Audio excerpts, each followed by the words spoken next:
नमस्कार। आज की मनोत्यागी वार्ता श्रृंखला में विषय है नौकरी और उसकी प्रक्रिया।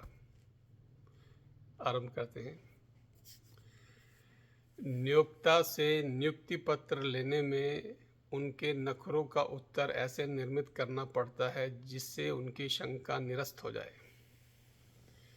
नियुक्ति पत्र आवेदन के लिए ऐसा वातावरण निर्मित करते हैं, इतने बड़े बड़े आहर्ता आवश्यकता का पर्वत निर्मित करते हैं और नौकरी मिलने पर 4x4 टेबल और एक चेयर देते हैं। आवेदक भी कम उपहास मनोरंजन नहीं करते। असत्य वादन में वे नियोक्ता को भी परास्त करते हैं। आवेदन की सभी शर्तों को वो अपने जीवन परिचय में ऐसे संलग्न करते हैं, दोनों पक्षों में कोई सत्य का पक्षधर ही नहीं, परंतु परिचय, परामर्श, साक्षात्कार भूमिका में वो भूमि आकाश एक करते हैं। नियुक्ति से पहले दोनों पक्ष एक दूसरे को लगभग स्वर्ग का दर्शन ही करा देते हैं।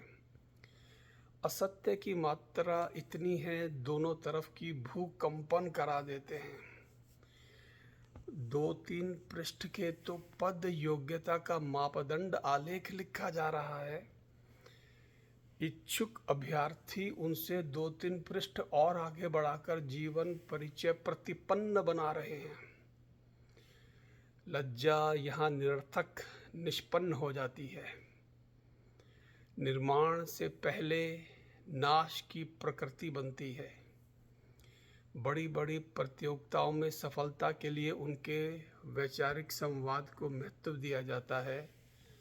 महत्वाकांक्षा के आगे गुणवत्ता की कितनी व्यापकता शेष रहती है। यदि जितना चयनित सभा में विराट स्वरूप होता है, उसका छटाक भर भी जीवन में हो तो उपभोक्ता के लिए उपलम्ब, असहमति, असंतुष्टि, असंतोष के लिए कोई स्थान ही ना रहे। कार्य सिद्धि के लिए अनुभव, आहर्ता, शैक्षणिक योग्यता, पृष्ठभूमि इतनी सार्थक और महत्वपूर्ण भी नहीं जितना मानव संसाधन बना देता है।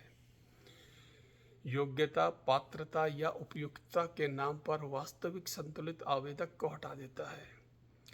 सर्वश्रेष्ठ नहीं, योग्यतम इच्छुक, जीवंत अभिलाषा, उदर अग्नि युक्त समर्पित परिणाम लेकर आते हैं।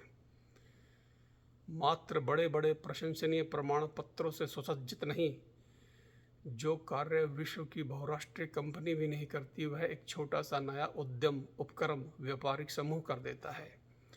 जो बहुत मुस्कुराते हुए मिथ्या प्रशंसा आज्ञाकारी प्रतीत होते हैं, वह कुछ क्रांतिकारी कीर्तिमान नहीं करते। जिन्हें अपना मूल्यांकन समर्थ्य ज्ञात होता है, वह सर्वदा सहमति में सिर नहीं हिलाते। बहुत अधिक कोमल, सज्जन, दयालु, करुणामय होने का अभिनय प्रस्तुत नहीं करते।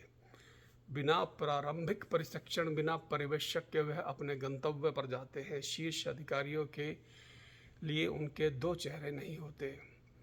विनीत होने के अपेक्षाकृत उनके स्वर में आत्मसम्मान का भाव होता है। उनके प्रत्येक निर्णय में विभाग, इकाई हेतु दूरदृष्टि, निष्पक्ष निर्णय होते हैं।